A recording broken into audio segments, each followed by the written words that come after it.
Bom, o impacto aqui bem rapidamente, mas o que a gente já levantou de números, né? O que seria o impacto para o Rio Grande do Sul? Esses são dados da nossa unidade de estudos econômicos.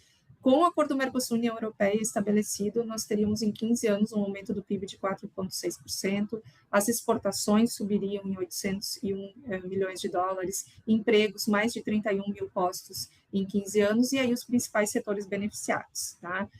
Especialmente tabaco, que já exporta muito, né, que teria mais vantagem porque vai ter desgravação, enfim, outros setores que depois a gente até vai explorar melhor. Mas, em linhas gerais, haveria sim benefícios para o Estado. Esse é um outro dado muito interessante quando a gente olha oportunidades.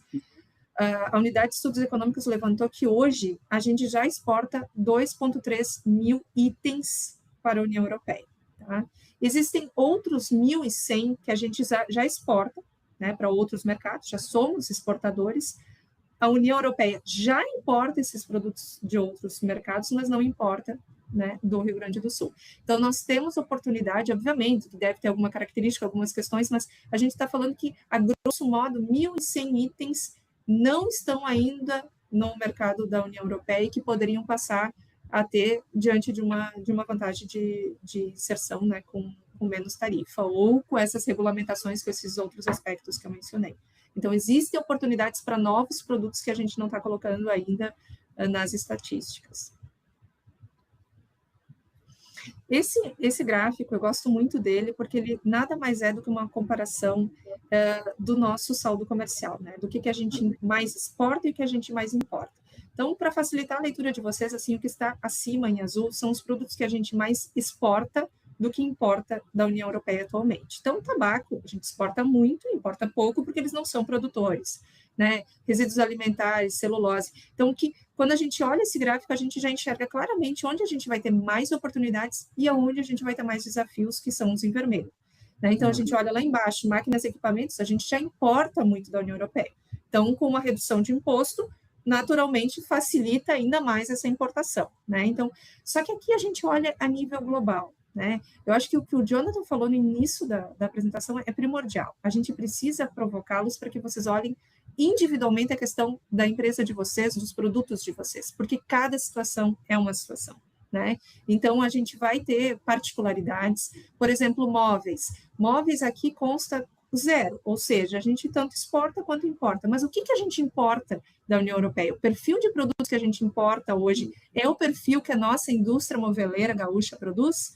Boa parte são cadeiras médicas, né, para médicos, dentistas, macas, enfim, são mais produtos voltados para a área hospitalar.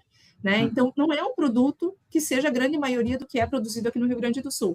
Então, o que a gente já exporta é um outro perfil de produto, mas se enquadra, né, na mesma categoria móveis. Então, a gente precisa fazer esse exercício com o olhar individual da empresa. Né? Então, por isso que, ao final, a gente vai mostrar ali onde olham as tabelas, enfim, da desgravação dos itens, porque é muito importante que vocês tenham esse olhar e reflitam o quanto que esse acordo pode ser. A gente usa uma expressão chamada ofensividade e defensividade nos acordos, né? O quanto eu sou ofensivo, ou seja, o quanto eu posso me colocar de uma forma mais agressiva nessa relação com esse mercado, e quanto eu tenho que ser defensivo, quanto que eu tenho que me proteger.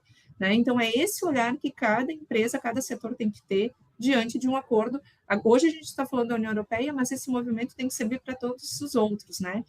Singapura, que está também em tramitação para ser implementado, enfim, tantos outros, né? Toda hora, agora o governo federal está na Coreia, né? Daqui a pouco vai ser anunciado alguma aproximação. Bom, se a Coreia é o meu principal concorrente na produção de um produto, eu tenho que estar atento a qualquer publicação que venha de uma consulta pública em que eu tenha que dizer, olha, meu produto vai ser extremamente lesado se ingressar com imposto reduzido. Então, esse tipo de exercício que tem que ser feito para que a gente possa se precaver. E lembrando que a gente vai falar de desgravação tarifária, tem um tempo, né? Isso não é de hoje para amanhã, né? Mas é importante, né, Thaís, um ponto que tu trouxe, né? Então, quanto eu vou ser ofensivo, quanto eu vou ser defensivo, né? Gente, isso é planejamento estratégico puro, isso é força e é fraqueza.